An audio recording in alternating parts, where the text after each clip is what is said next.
हौसला वो मंजर भी आएगा, प्यासे के पास चलकर खुद समंदर भी आएगा।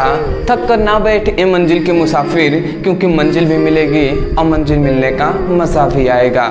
सो हेलो एवरीवन, आज के इस वीडियो में हम पढ़ने वाले हैं क्लास 12th केमिस्ट्री के संपूर्ण किताब के जितने भी इंपॉर्टेंट फॉर्मूले हैं आज के इस वीडियो में हम जानने वाले हैं। और ये सभी फॉर्मूले आपके न्यूमेरिकल के लिए बहुत ही यूजफुल साबित होंगे, तो इसलिए इन सभी फॉर्मूले को आपको याद कर लेना है। याद करने से पहले आपको क्या करना पड़ेगा, आपको वीडियो देखकर नोट डाउन करते हुए चलना है आपको। तो चलिए हम स्टार्ट करते हैं, ठीक है। तो आप जानते हैं संपूर्ण किताब के जितने भी इंपॉर्टेंट फॉर्मूले हैं वो मैं आपको आज के इस वीडियो में ही कराऊंगा। थोड़ा सा टाइम लगेगा, ठीक है, क्योंकि हम संपूर्ण किताब के जो इंपॉर्टेंट फॉर्मूले हैं उन सभी को देख रहे हैं, तो थोड़ा सा तो टाइम लगेगा, ठीक है। पर वीडियो को अंत तक बने रहिएगा। एक ही कार्य में कहूंगा कि आप नोट डाउन जरूर करते हुए चलिएगा। बहुत मेहनत लगा है तब जाकर ये वीडियो आपके लिए प्रोवाइड कराया जा रहा है, तो थोड़ा सा आप भी थोड़ा सा मेहनत कर लीजिए, ठीक है, और वही कीजिएगा, ठीक है, कि सभी को नोट डाउन करते हुए चलिएगा। पहला हमारा इंपॉर्टेंट है द्रव्यमान प्रतिशत। द्रव्यमान प्रतिशत बराबर कितना क्या होता है, द्रव्यमान प्रतिशत इक्वल टू होता है विलेय का भार बटे विलयन का भार, दोनों ग्राम में होना चाहिए, और गुणे 100। ये किसका होता है, द्रव्यमान प्रतिशत का फॉर्मूला होता है। याद रखेंगे ना आप, द्रव्यमान प्रतिशत इक्वल टू विलेय का भार बटे विलयन का भार, दोनों ग्राम में, और गुणे 100। ये किसका हो जाएगा फॉर्मूला, ये हो जाएगा द्रव्यमान प्रतिशत का। तो इसको आप नोट डाउन करते हुए चलिएगा, ठीक है जी। देखिए इस पर क्वेश्चन कैसे बनता है और कहाँ पर अक्सर स्टूडेंट गलती कर देते हैं, इसको ध्यान से समझ लीजिए, क्योंकि जब हम न्यूमेरिकल कराएंगे तो आपके लिए पता चलेगा। देखिए क्वेश्चन में आपको कहेगा कि विलेय का भार 2 kg है, ठीक है, अब विलयन का भार 50 ग्राम है, ऐसे आपको दे देगा। तो मतलब इसका मान आपसे 2 kg दे दिया, इसका मान आपसे सीधा कह देगा कि विलयन का भार मान लेते हैं 500 ग्राम है, ऐसे आपसे कह देगा। तो आपसे कहेगा इसका मान आपको पता चल गया 2 kg, अब विलयन का भार पता चल गया 500 ग्राम, ठीक है, और कह देगा द्रव्यमान प्रतिशत बताइए। तो आप क्या करेंगे, 100 का इसमें गुणा कराएंगे और भाग दे देंगे, हो जाएगा आपका। बट ऐसे क्या करते हैं अक्सर स्टूडेंट, 2 kg है तो हमें पता है 2 kg में मान नहीं लेना है, हमें तो ग्राम में ना मान लेना है। तो 2 kg को स्टूडेंट ग्राम में चेंज ही नहीं करते, और चेंज नहीं करते ऐसे ही क्या करते हैं वो 100 दूना 200, तो ये 200 हो गया, अब बटे 500। अब इसमें 2 0 से 2 0 कट गया, और 2/5 आ गया, और 2 एकम में 2, और 2 दूना 4, मतलब ये हम ऐसे नहीं कर सकेंगे, 5 चौको 20, मतलब 0.4 ऐसा आंसर कह देंगे, ठीक है, 0.4 आंसर कह देंगे वो। बट क्या हुआ, यही से क्वेश्चन गलत हो जाता है। क्यों गलत हो गया, क्योंकि इसको पहले तो ग्राम किलोग्राम में है, तो इसको ग्राम में आप चेंज करेंगे। तो ग्राम में चेंज करने के लिए इसमें 1000 का क्या करेंगे, इसमें आप 1000 का भाग दे देंगे, तभी तो होगा ना। बात समझ रहे हैं, तो वही बात है। तो अक्सर स्टूडेंट यहीं पे गलत कर देते हैं। याद रखेंगे इन दोनों को ग्राम में ही लेना है। मैं आशा करता हूं आप समझ गए होंगे। बहुत ही यूजफुल साबित होगा जब आपको न्यूमेरिकल कराया जाएगा, उस समय पर आपको समझ में आएगा, ठीक है। आगे बढ़ते हैं। दूसरा है आयतन प्रतिशत। आयतन प्रतिशत में केवल चेंज क्या है, आयतन कर दिया गया है, और लीटर है, ठीक है। मतलब आयतन प्रतिशत इक्वल टू विलेय का आयतन लीटर में, विलयन का आयतन लीटर में, गुणे 100। ये आपका क्या हो गया, ये हो गया आपका आयतन प्रतिशत का फॉर्मूला। ये भी आप याद रखेंगे कि इसमें भी किसमें, सभी को लीटर में लेना है, देख रहे हैं ना, लीटर में आपको लेना है। आशा करता हूं समझ के होंगे। तीसरा हमारा ये दोनों मैं कह सकता हूं बहुत ज्यादा इंपॉर्टेंट है। छोटा फॉर्मूला है बट इस पर लगभग बार बोर्ड एग्जाम में ये फॉर्मूला पूछा जाता है। वो क्या है भैया, वो है मोल इक्वल टू भार बटे अणुभार होता है, और ग्राम तुल्यांक इक्वल टू होता है भार बटे तुल्यांकी भार।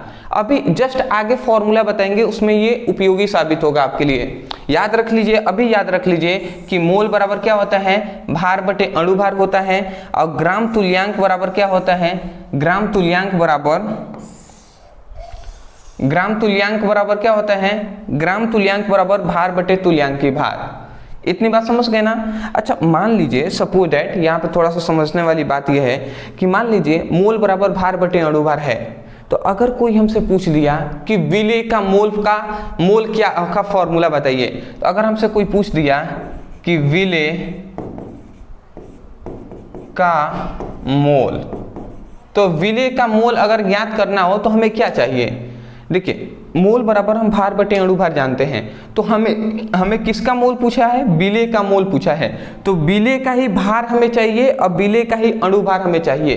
तो इसका फॉर्मूला क्या हो जाएगा, इसका फॉर्मूला हो जाएगा विलेय का भार बटे विलेय का ही अणुभार, विलेय का अणुभार।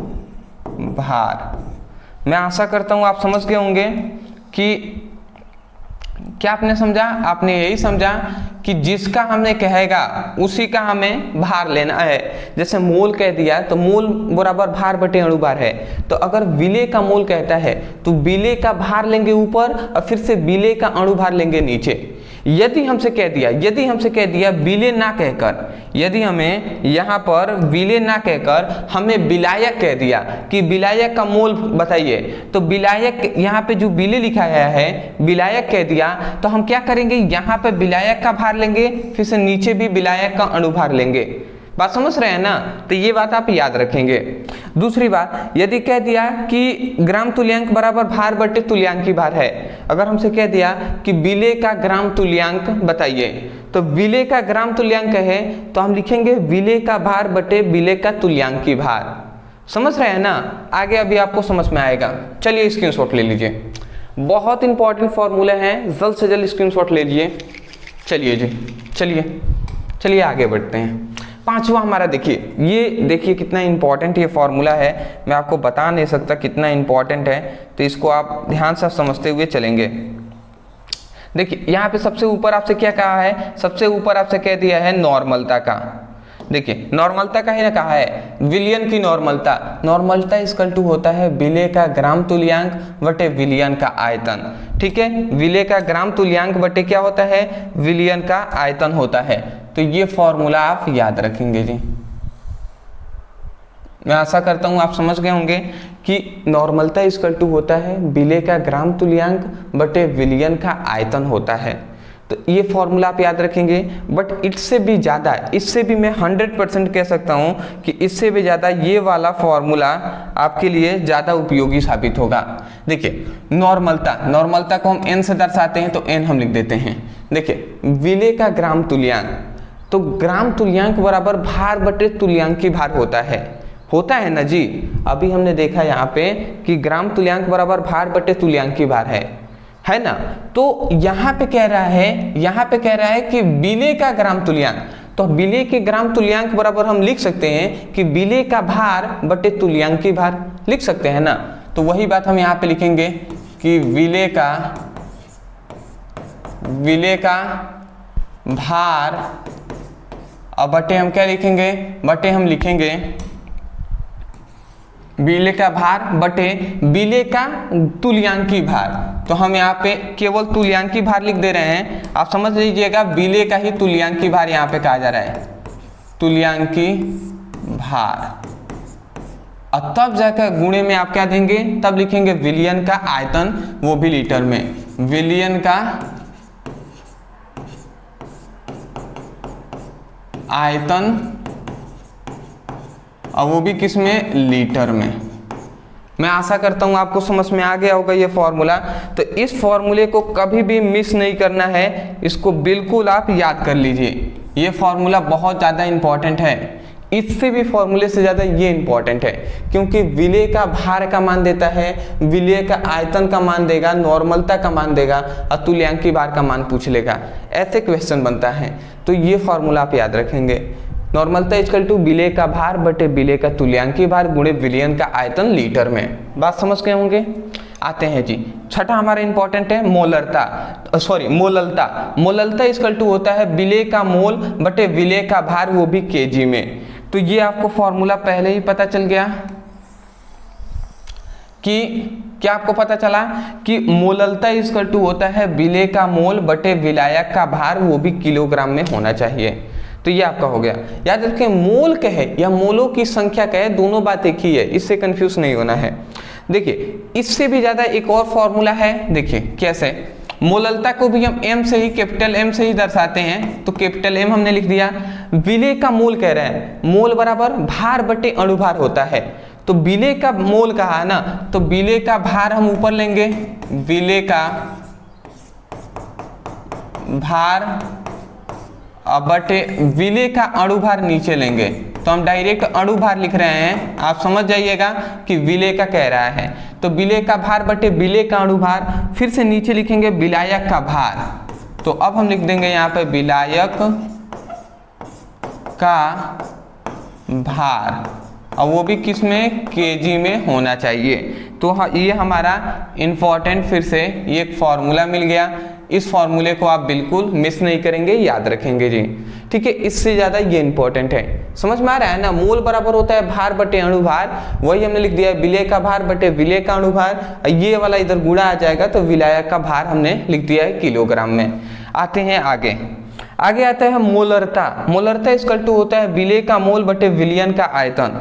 क्या होता है जी, होता यही है कि मोलरता इक्वल टू होता है विलेय का मोल बटे विलयन का आयतन, वो भी लीटर में।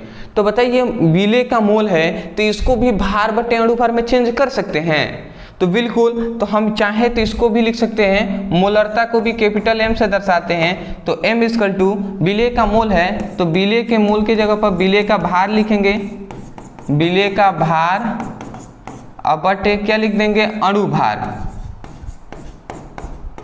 अणुभार, और तब जाकर नीचे क्या लिख देंगे, विलयन का आयतन, विलयन का आयतन, अब वो भी किस में, तो लीटर में। तो ये बात आप याद रखेंगे।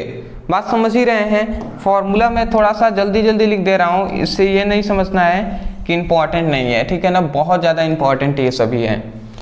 तो ये भी याद रखेंगे, ये भी साइड में फॉर्मूला आप याद रखते जाएंगे, ठीक है। अगला आता है मूल प्रभाज। मूल प्रभाज हम किसका किसका ज्ञात कर सकते हैं, या तो विलेय का या तो विलायक का।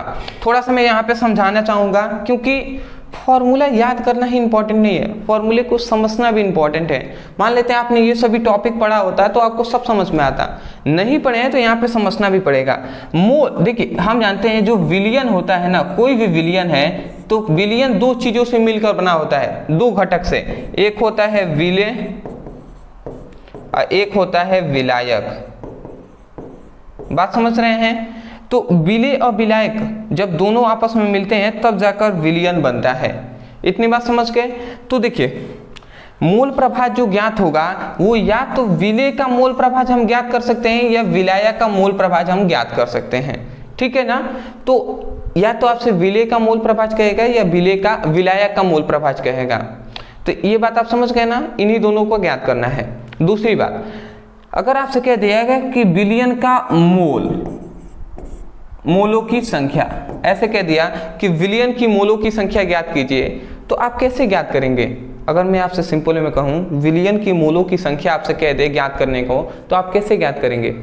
आप कहेंगे कि भैया हम सबसे पहले निकालेंगे जो यहाँ पे विलेय दिखाई दे रहा है तो इसके हम मोलों की संख्या निकालेंगे, और फिर से विलायक जो दिखाई दे रहा है इसके मोलों की संख्या निकालेंगे, और जब इन दोनों की मोलों की संख्या को हम आपस में जोड़ देंगे तो हमें पता चल जाएगा कि विलयन के मोलों की संख्या कितनी है। ये आप कह सकते हैं ना, जब इन दोनों को हम आपस में जोड़ देंगे, जब विलेय और विलायक मिलने पर विलयन बन रहा है तो विलेय का मोल विलायक का मोल आपस में जोड़ने पर विलयन का मोलों की संख्या नहीं बन जाएगा, बन जाएगा। तो ये केवल आपको अभी आगे समझ में आएगा, ये क्यों मैं आपको बता रहा था, ठीक है जी। ठीक, समझते हैं जी। थोड़ा सा यहाँ पे आप थोड़ा सा वेट कर लीजिए, इसको थोड़ा सा मैं, ठीक।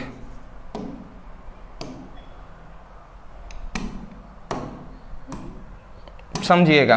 देखिए मूल प्रभाज कहे तो यहाँ पे या तो आपसे विलेय का मूल प्रभाज कह दें, विलेय का मूल प्रभाज कहे या मूल अंश कहे, दोनों बात एक ही है।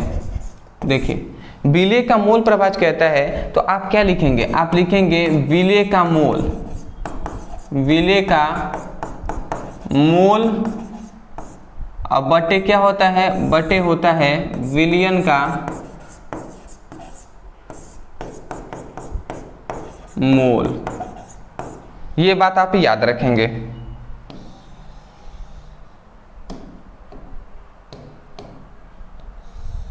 ठीक है ना जी, ये फॉर्मूला आप याद रखेंगे।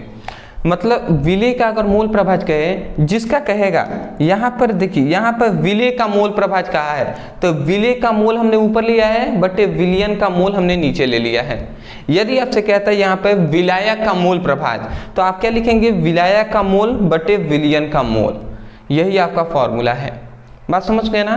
तो देखिए क्वेश्चन में आपको क्या देगा, आपसे क्वेश्चन में दे देगा विलेय की मोलों की संख्या दे देगा और प्लस विलायक के भी मोलों की संख्या दे देगा और कहेगा कि विलेय का मोल प्रभाज ज्ञात कीजिए।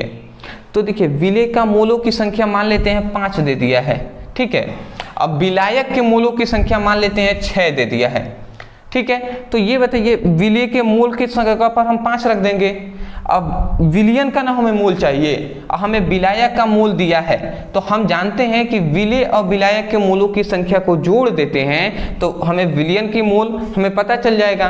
तो 6 5 11, तो इसका मतलब नीचे 11 लिखेंगे। 11 में 5 का भाग दे दीजिएगा, जितना आएगा वही हो जाएगा किसका, वही हो जाएगा विलेय के मोल प्रभाज। बात समझ रहे हैं ना। और ना समझ में आए तो कोई दिक्कत नहीं है भैया, कोई दिक्कत नहीं है। अभी आगे आप चलेंगे जब न्यूमेरिकल हम कराएंगे तो समझ में आएगा।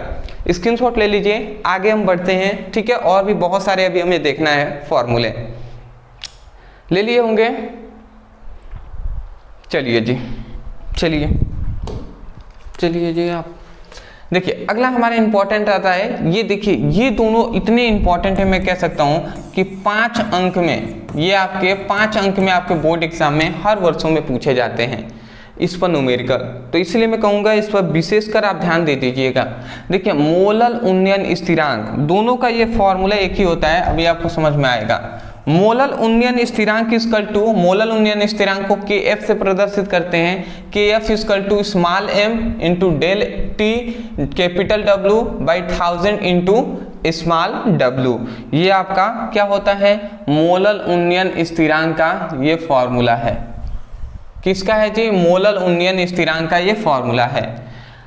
अब आता है कि आप कहेंगे सर kf तो समझ में आ गया, मोलल उन्नयन स्थिरांक है, यहाँ पे स्मॉल m क्या है, डेल t क्या है, w क्या है, स्मॉल w क्या है, ये बता दीजिए। तो बिल्कुल हम बताएंगे जी, बिल्कुल आपको छोड़ना नहीं है। देखिए जो स्मॉल यहाँ पे m है ना, ओ हो ये कहाँ जा रहे हो। देखिए स्मॉल जो m है वो है विलेय का अणुभार, ठीक है जी। इतनी बात समझ गए। स्मॉल m क्या है, विलेय का अणुभार है। डेल t क्या है, डेल t है क्वथनांकों का उन्नयन,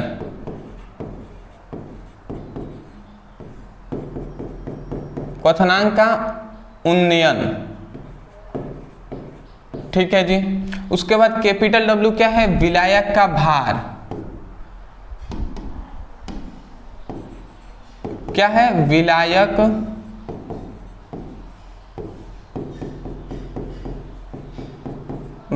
का भार। स्मॉल w क्या है, स्मॉल w है विलेय का भार। बात तो आपको समझ में आ गया। कैपिटल जो स्मॉल m है वो विलेय का अणुभार है, डेल t क्या है, क्वथनांक का उन्नयन है, कैपिटल W विलायक का भार है, स्मॉल w विलेय का अणुभार है।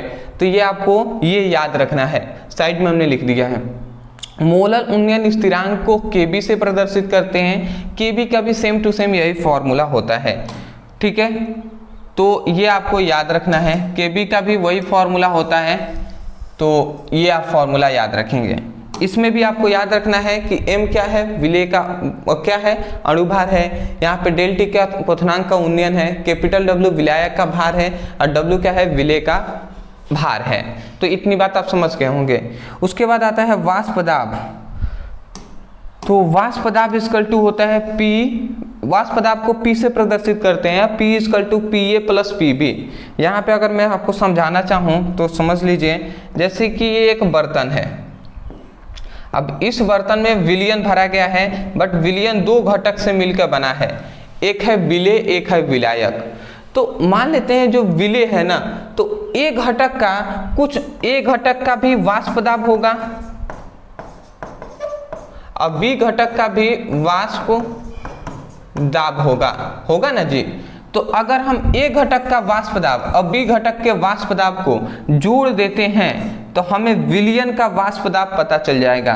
तो वही लिखा गया है P equal to PA plus PB, मतलब ए घटक का वाष्प दाब बी घटक के वाष्प दाब के योगफल को हम क्या कहते हैं, योग को ही वाष्प दाब कहते हैं, बट ये परिभाषा आप नहीं कहेंगे, ठीक है ना, ये मैंने समझाने के तौर पे आपको बताया है।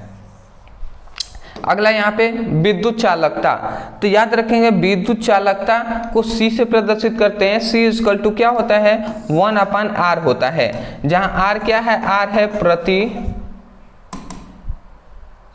प्रतिरोध, ठीक है जी, R क्या है, प्रतिरोध है। मैं आशा करता हूँ आप समझ गए होंगे, आप स्क्रीनशॉट ले लीजिए। और भी बहुत सारे, अभी तो हमने 12 देखे हैं और हम लगभग कुछ और देखेंगे, उसके बाद वीडियो को समाप्त करेंगे। देखिए मेहनत तो करना ही पड़ेगा, समय लग रहा है, बिल्कुल लगने दीजिए, कोई बात नहीं, आप मेहनत करते रहिए, एक को नोट डाउन करते हुए चलिए। जब आपका रिजल्ट आएगा, रिजल्ट में आप अच्छे नंबर से पास होंगे, तो उस समय पर आपका भी दिल खुश होगा, आपके भी माता पिता खुश होंगे, तो उसका इंतज़ार आप कीजिए और उसी को सोचकर आप अभी से ही पढ़ाई स्टार्ट कर दीजिए, ठीक है ना। चलिए स्क्रीनशॉट ले लीजिए, ले लिए होंगे, चलिए लगभग 20 मिनट तो हो ही गया, ले लिए होंगे ना, चलिए 20 मिनट हो गया, आगे बढ़ते हैं। देखिए हमारा 13वां क्वेश्चन है, ठीक है, कि विशिष्ट चालकता।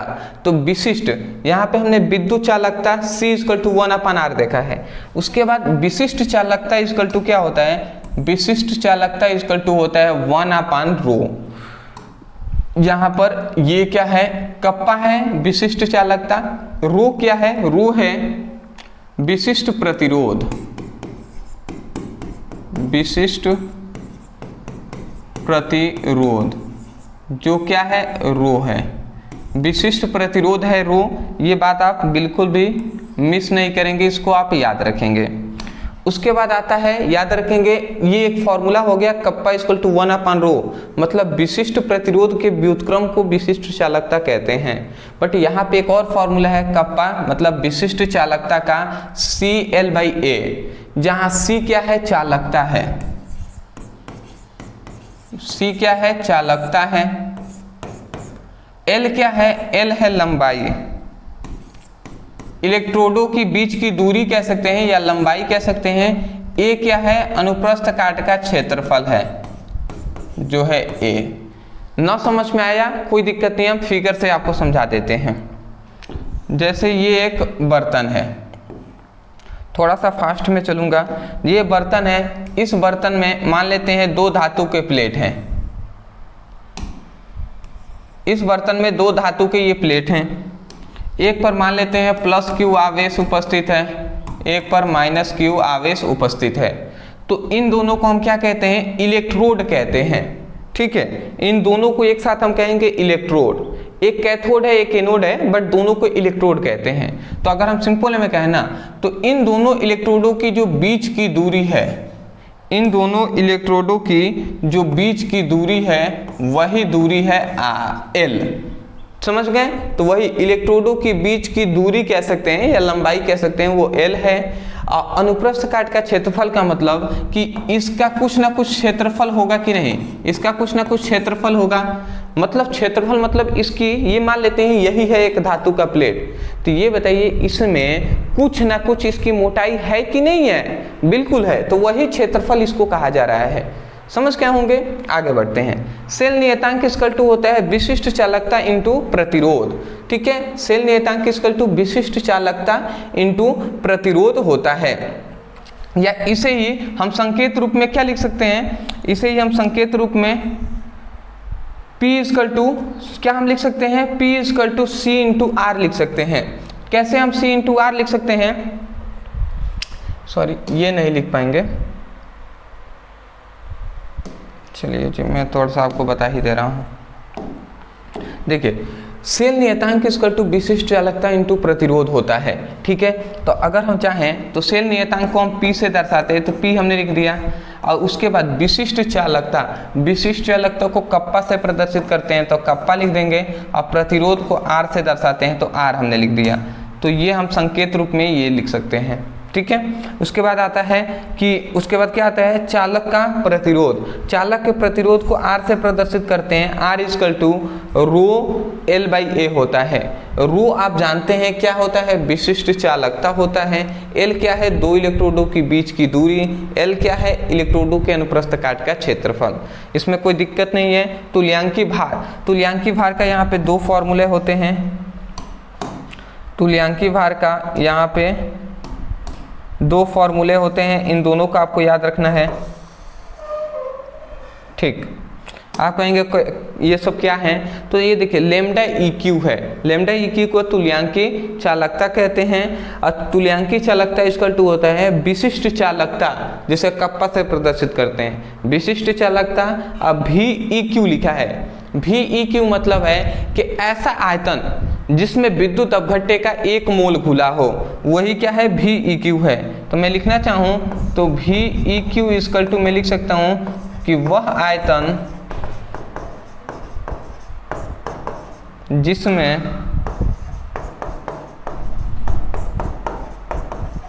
विद्युत अपघट्य का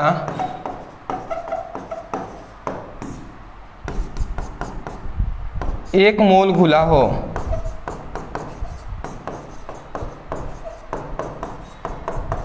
उसे हम क्या कहते हैं, वही है VQ। मतलब सॉरी 1 मोल नहीं, यहाँ पे देखिए मैंने मिस्टेक कर दिया।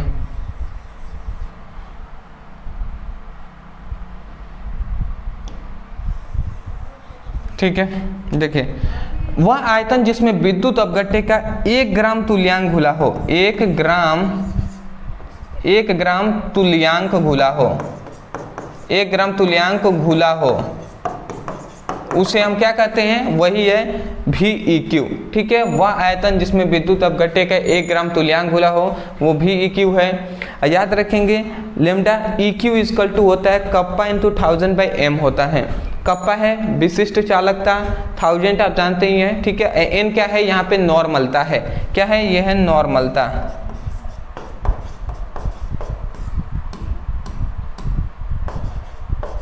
ठीक है जी, नॉर्मलता है, समझ रहे होंगे, स्क्रीनशॉट ले लीजिए। थोड़ा सा मैं फास्ट चल रहा हूँ। ठीक है,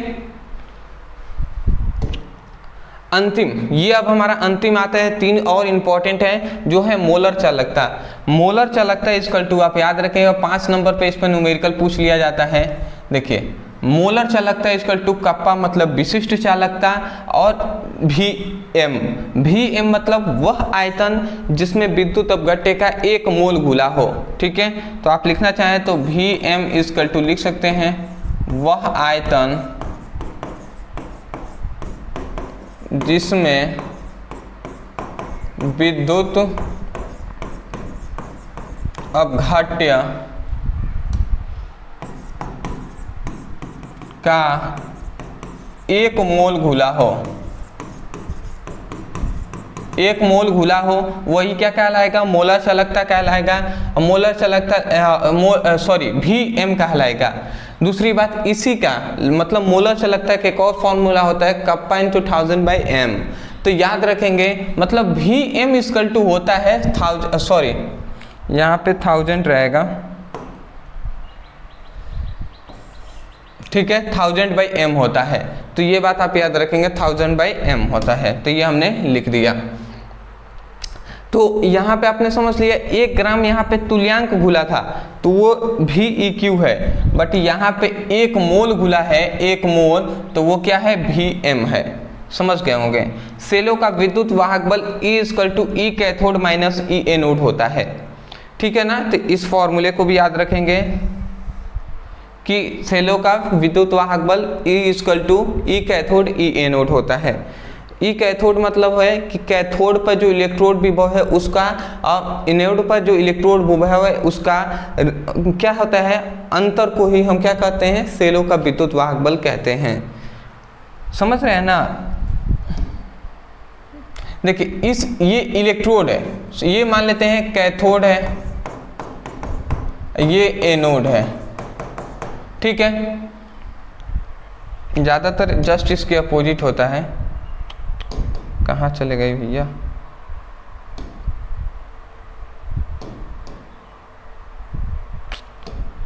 देखिए ज़्यादातर ये क्या होता है,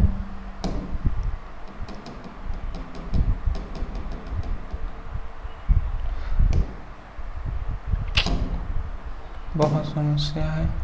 देखिए ज़्यादातर क्या होता है, जो प्लस वाला होता है वो एनोड होता है और जो माइनस वाला होता है वो कैथोड होता है, ठीक है। तो यहाँ पर इस एनोड का भी कुछ इलेक्ट्रोड विभव होगा और कैथोड का भी इलेक्ट्रोड विभव होगा। तो जब दोनों के इलेक्ट्रोड विभव का हम अंतर करेंगे तो वही सेलों का विद्युत वाहक बल आ जाएगा। तो वही हम कह रहे हैं, वही यहाँ पे हम क्या कह रहे हैं कि ई कैथोड मतलब ये जो कैथोड है उसके जो कैथोड है उसका इलेक्ट्रोड विभव और एनोड के इलेक्ट्रोड विभव के अंतर को ही हम क्या कहते हैं, सेलों का विद्युत वाहक बल कहते हैं। इसे याद रखेंगे। ये इंपॉर्टेंट फॉर्मूला है। नेक्स्ट समीकरण जब हम पढ़ाएंगे, पीछे वर्षों में हमने पढ़ाया था 2024 के लिए, तो हमने पढ़ा दिया है, चाहे तो देख सकते हैं, बहुत इंपॉर्टेंट है। बट अभी आप याद रखेंगे नेक्स्ट समीकरण का ये एक फॉर्मूला होता है, E equal to E not minus 2.603 RT/NF log 10 1/mn plus होता है, जहाँ पर ई क्या है याद रखेंगे, इलेक्ट्रोड विभव, ई नॉट मानक इलेक्ट्रोड विभव, आर क्या है क्या है, आर है गैस नियतांक, टी क्या है परमताप, एन क्या है पूर्णांक है, ठीक है। उसके बाद एफ क्या है, एफ है फैराडे स्थिरांक, log 10 का मान 1 होता है और एम एन क्या है, धातु आयन की सांद्रता है। जब हम इसको टॉपिक पर पढ़ाएंगे तो आप समझ जाएंगे, ठीक है। फिलहाल जो भी यहाँ पे अभी तक आपने फॉर्मूला देखा वो लगभग हमने सभी टॉपिक को पहले ही कवर करा दिया है। तो मैं आशा करता हूँ दोस्तों कि आपको अच्छा तरीके से समझ में आ गया होगा। देखिए बहुत मेहनत लगा है तब जाकर ये आपको 18-19 फॉर्मूले बताए गए हैं। फिलहाल मैं कह दूं कि ये केवल आपके मात्र 2 चैप्टरों का फॉर्मूला है। आप कहेंगे सर आप तो कह रहे थे संपूर्ण किताब का, आपने 2 ही चैप्टर को पढ़ाया। तो देखिए बात यह है कि आपका जो न्यूमेरिकल पूछा जाता है, वो जो न्यूमेरिकल है ना आपका न्यूमेरिकल, मैं 100% कह सकता हूँ कि 95% या 90% से 95% जो आपका न्यूमेरिकल होता है वो मात्र इन दोनों चैप्टरों से ही पूछा जाता है, ठीक है। तो इसलिए मैं कह रहा हूं कि ये अगर फॉर्मूले आप तैयार कर लेते हैं, समझिए आपने संपूर्ण किताब के फॉर्मूले तैयार कर लिए हैं। तो मैं आशा करता हूं आप समझ गए होंगे। अदरवाइज अगर वीडियो पसंद आया है तो वीडियो को लाइक कर दीजिएगा। चैनल पर नए होंगे तो एक रिक्वेस्ट है कि चैनल को जरूर सब्सक्राइब कर लीजिएगा। और तीसरी सबसे खास बात कि बहुत सारे ऐसे स्टूडेंट हैं जो नोट्स के लिए कह रहे थे, तो मैं उनको बता दूं आपकी फिजिक्स की और केमिस्ट्री का दोनों का नोट्स कंप्लीट हो गया है। तो फिजिक्स का तो कंप्लीट था ही, केमिस्ट्री का बहुत सारे ऐसे स्टूडेंट हैं जो उन्होंने कहा था कि सर केमिस्ट्री का भी नोट्स कंप्लीट कराकर जल्द से जल्द हमें प्रोवाइड कीजिए। तो अब मैं कह रहा हूं कि आपकी केमिस्ट्री का नोट्स पूरी तरीके से कंप्लीट हो गया है। अगर आप लेना चाहते हैं तो यहाँ पे आपको दिखाई दे रहा होगा ओनली 99 रुपये में आपकी फिजिक्स की नोट्स मिल जाएगा। अगर केमिस्ट्री का लेना चाहें तो वो भी 99 रुपये में केमिस्ट्री का भी नोट्स मिल जाएगा। नोट्स के लिए आपको नंबर दिखाई दे रहा होगा, तो नंबर पे आप मैसेज कर लीजिएगा। व्हाट्सएप नंबर है, केवल आप मैसेज करेंगे, लिख देंगे कि sir class 12th physics chemistry notes चाहिए, वो आपको पेमेंट करने का ऑप्शन बताएंगे, पे कर दीजिएगा, स्क्रीनशॉट भेज दीजिएगा पेमेंट का, तुरंत आपको नोट्स सेंड कर दिया जाएगा। आशा करता हूँ आप समझ गए होंगे, ठीक है। तो चलिए दोस्तों आज के लिए इतना ही। डिस्क्रिप्शन बॉक्स में लिंक है, आप चाहें तो फिजिक्स और केमिस्ट्री का सब इंपॉर्टेंट टॉपिक का चैप्टर वाइज पढ़ाई कर सकते हैं। तो मिलते हैं एक नए टॉपिक के साथ, तब तक के लिए धन्यवाद।